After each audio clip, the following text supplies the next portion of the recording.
Hey guys, it's Scott from Channel Zero Marketing. Hey, I just wanted to talk to you about something real quick. I've been hearing a lot of people say to me that social media doesn't work for their small business. Social media, they've tried it. They've got a Facebook page, an Instagram, a Twitter account. They've boosted posts, they've paid for ads, and it just doesn't work for them, and they don't believe in it anymore. And so I want to counter that a little bit and tell you maybe it doesn't work for you and what you're doing wrong, and maybe give you an idea how to correct it and to show you that it can work and it should work and it does work. One of the options that people go to if they can't get it to work for themselves is that they'll pay somebody to post for them. That gets quite costly when at the same price value you could be getting a real social media expert or a Facebook ads expert. So if you're just paying somebody $9 an hour and you got an intern or a part-timer for 25 hours a week, that comes up to about $1,000 a month just to have somebody taking care of your social media. If you hire somebody full-time, even at $10 an hour, 40 hours a week, you're talking about a $20,000 a year. And I even see people go out and pay social media management companies just to manage, not to run campaigns or market, but just to manage their social media and post for them every day. That's not going to cut it either. You shouldn't be paying for that. You might as well pay the $9 an hour to somebody, some college kid or high school kid, to post for you and maintain 25 hours a week. Don't waste your money on people who don't bring a program that includes some type of marketing plan or some type of campaigns they're going to run. Just maintaining your social media didn't work for you, and just because you're paying somebody $1,000, $2,000 a month, or $9 an hour, or $10 an hour, or $20,000 a year doesn't mean it's going to work for them, no matter how you look at it.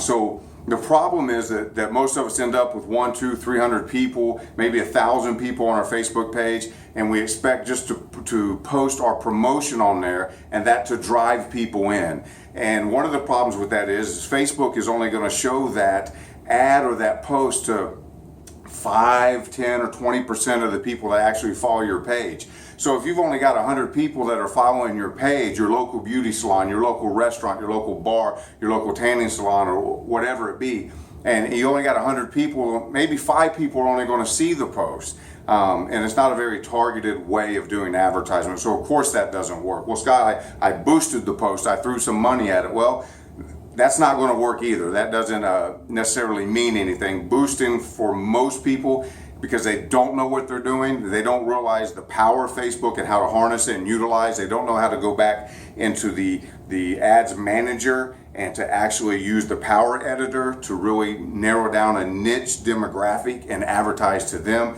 You're just wasting money. The same as paying a social media company just to maintain your account. So let me show you a little experiment that I did here recently with the young lady who cuts my hair. I told her that if I could do an experiment on Facebook ads, see if I could get her at least 2 new clients, would she give me a free haircut? So with tip and haircut at this high-end salon, it usually runs me somewhere in the ballpark of $40.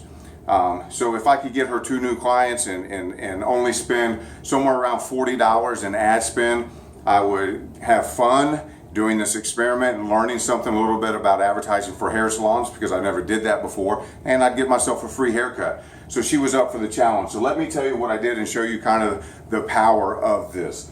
So we had an offer that was already on their website, a BOGO, a buy one, get one free type of offer for new clients only for haircuts with her. So the first ad I ran, I targeted a particular large company that was not far from her salon. I targeted only men working at that company. It was a very small audience, but I was able to find 1,900 men who were working at this very large company in Cincinnati. Most of these men are probably executives. It's a very well-to-do company. It's a job that people really seek after in this community, has some prestige to it.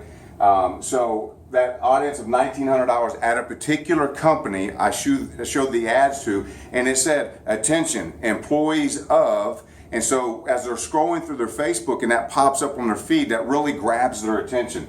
This is a special buy one, get one offer only for employees of that company. And 554 people saw it in just a couple of days. 3 people downloaded the coupon. It's an offer on Facebook that they have so many days to utilize. Facebook will keep sending them push reminders in their Facebook, where you get indicators that something's happening. Somebody's liked a photo where the little globe. So it keeps sending these reminders. You haven't used your coupon's about to expire. And then for the second one, the second haircut, they only have about 4 weeks, I believe this fine print said, to get in for the second haircut, the freebie. So 554 people saw it, 3 downloaded it, and I spent $16.75 on that ad. If we move over to the next one, then I ran a second ad, and this second ad I ran just for the area around the salon. People that live there, people that work there, or people that were traveling through there on a frequent basis. See, this is the power of Facebook. They know this stuff about us. It's kind of scary, right? 628 people saw that ad, 9 downloaded that ad, and I only spent $19.06 on that ad. Then I ran a larger one at citywide, and I didn't narrow down the demographics really of anything in particular, just men, certain age group living in that city, in Cincinnati. 375 people saw that. No one downloaded it. It kind of bombed. $10.03. So, I tried 3 things. 2 of them worked. 1 of them didn't. I'm fine with that. It's a learning curve. What I would do here is probably find something that those people were interested in. I wouldn't just leave it to age and city. I would find something that's a commonality in her customers the next time I ran that, and I bet you I would get more success with it. So $45.84 bought me around 1,500 people who saw the ad, which got exposure, brand exposure, stylist exposure, salon exposure. 12 people downloaded the coupons, which I thought was pretty good. Now you may be looking at it saying, Scott, big deal, 45 bucks and you only got 12 lousy downloads. If you're saying that, it's because you don't understand marketing, you don't understand business, you don't understand what's called the lifetime value of a customer. Whether you're in a restaurant, whether you're in a service industry, whether you're in a hairstylist, or whatever your industry is, you have to understand lifetime value or you're not going to understand your ROI. So, her average haircut, I told you, was $40 with tip. The average man gets his haircut 10 times a year. So if she's able to retain one of those clients out of the 12, and that's up to her. That's how good she is at cutting hair. That's how good she is at building rapport and relationships. She's responsible for sealing the deal. It was my job to get them into the chair. But if one man comes back 10 times, that's $400 return in that year. The average customer stays with a stylist, according to salon statistics I looked up, 3 years. So and those numbers come from the salons that track, not the stylist. So my opinion is when a stylist leaves a salon, a lot of that clientele go with her. That number's probably higher.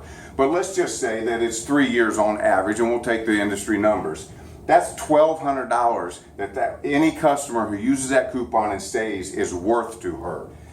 If only 3, not the 12, but if only 3 stay with her on a normal average return, that's a $3,600 return off of a $45.84 investment. If only 1 does, it's $1,200 return off a $45.84 investment. Where else do you get returns like that? If I could give you $45.84 and you would give me a minimum of $1,200 back, I'm giving you $45.84 all day long, every day, every chance you'll let me.